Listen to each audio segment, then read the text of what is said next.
ये लगभग 1 साल पहले की बात है। हमारी फाइनल परीक्षाएं आने वाली थीं और मेरे पास अभी भी बहुत सारे चैप्टर बाकी थे जिन्हें मुझे दोहराना था। आमतौर पर हमारे स्कूल की लाइब्रेरी शाम 5 बजे बंद हो जाती थी, लेकिन परीक्षाओं के कारण स्कूल ने घोषणा की कि वह आधी रात तक खुली रहेगी ताकि जो छात्र चाहें वे देर तक पढ़ाई कर सकें। मेरा घर स्कूल से केवल 10 मिनट की दूरी पर था, इसलिए मैंने उस शाम वहीं रुकने का फैसला किया। मैं करीब 6 बजे लाइब्रेरी पहुंचा। वहां पूरी शांति थी, हवा में पुराने कागज और बारिश की हल्की सी महक थी। जब मैंने ऊपर देखा, दीवार पर लगी घड़ी ने 10:05 बजाए थे। बाकी सभी छात्र जा चुके थे। सन्नाटा इतना गहरा था कि मुझे खिड़कियों पर गिरती बारिश की हल्की आवाज तक सुनाई दे रही थी। मैंने खुद से कहा, बस 15 मिनट और पढ़ लेता हूं। लेकिन तभी मैंने एक अजीब आवाज सुनी, थक घसीट, थक घसीट। शुरू में आवाज बहुत हल्की थी, जैसे कोई एक पैर घसीटते हुए चल रहा हो। मैं जड़ हो गया, कलम हवा में रुक गई। शायद सफाई वाला होगा, मैंने खुद से कहा। लेकिन फिर कुछ अजीब महसूस हुआ। लाइब्रेरी के बाहर वाले कॉरिडोर की लाइटें टिमटिमा रही थीं, बार बार ऑन और ऑफ हो रही थीं। मैंने धीरे धीरे अपनी किताबें समेटी, बैग उठाया और बाहर निकल गया।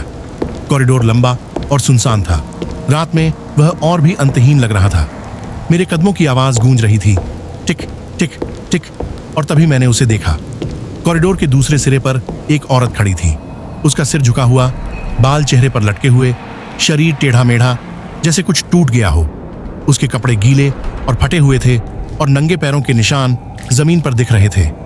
मेरा दिल जोर जोर से धड़कने लगा।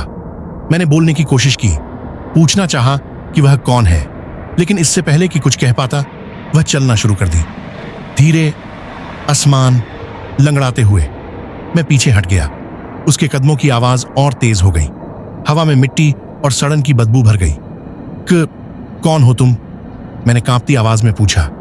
वह रुकी, थोड़ा सिर उठाया और भर्राई हुई आवाज में बोली, क्या तुमने मेरी बेटी को देखा है? उसके शब्द पूरे कॉरिडोर में गूंजे, ठंडे, टूटे हुए, जैसे उसने सालों से किसी से बात न की हो। मैं डर के मारे हिल भी नहीं पाया। मेरा गला सूख गया था। मुझे समझ नहीं आ रहा था कि क्या कहूं।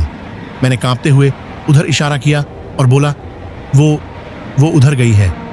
वह औरत धीरे धीरे सिर मोड़ती है, कड़कड़ की अजीब आवाज आती है और फिर वह उसी दिशा में लंगड़ाते हुए चलने लगती है। मैंने 1 सेकंड भी इंतजार नहीं किया। मैं भागा, मुख्य दरवाजे से बाहर, स्कूल की सीढ़ियां उतरकर अंधेरी सड़क पर आ गया। अब बारिश और तेज हो गई थी। सड़क की लाइटें झिलमिला रही थीं। सड़क सुनसान थी, बहुत ज्यादा सुनसान। मैंने सिर नीचे कर लिया और तेजी से चलने लगा। लेकिन कुछ कदम बाद मैंने जमीन पर कुछ देखा। एक परछाई, मेरी नहीं, वह मेरे बगल में चल रही थी, लंबी, पतली, असामान्य रूप से फैलती हुई। मैंने धीरे धीरे सिर उठाया और वह वहीं थी, वही औरत। उसका शरीर मरोड़ा हुआ, आंखें खोखली और काली, होंठ हिल रहे थे, लेकिन कोई आवाज नहीं निकल रही थी। वह मुझसे बस कुछ फीट की दूरी पर थी और फिर उसने दोबारा फुसफुसाया, मेरी बेटी कहाँ है? इस बार उसकी आवाज कमजोर नहीं थी, वह गुस्से में थी। आवाज इतनी गहरी थी कि हवा तक कांपने लगी। मैंने डर के मारे फिर इशारा किया और चिल्लाया, वो उधर है। वह औरत झटके से मुड़ी और उधर चलने लगी। उसका शरीर ऐसे हिल रहा था जैसे कोई टूटी हुई कठपुतली। वह मोड़ तक पहुंची और धुंध में गायब हो गई। मैं पूरे रास्ते भागा, दिल जोर से धड़क रहा था। घर के गेट तक पहुंचा और सब कुछ अंधेरा हो गया। जब होश आया, मैं अपने बिस्तर पर था। मेरे पड़ोसी ने बताया कि उसने मुझे सड़क पर बेहोश पाया था, पूरा भीगा हुआ, और मैं बार बार एक औरत, एक बच्ची बड़बड़ा रहा था। जब मैंने उसे सब बताया, वह चुप हो गया और बोला, तुम्हें पता नहीं है ना? मैंने कहा, क्या? वह बोला, 1998 में इसी स्कूल के पास एक औरत थी, अगाथा। उसकी 10 साल की बेटी का एक्सीडेंट में निधन हो गया था। वह सदमे से पागल हो गई थी। हर रात स्कूल के पास अपनी बच्ची का नाम पुकारती घूमती थी। जब उसकी मौत हुई, लोगों ने कहा कि उसकी आत्मा यहीं रह गई।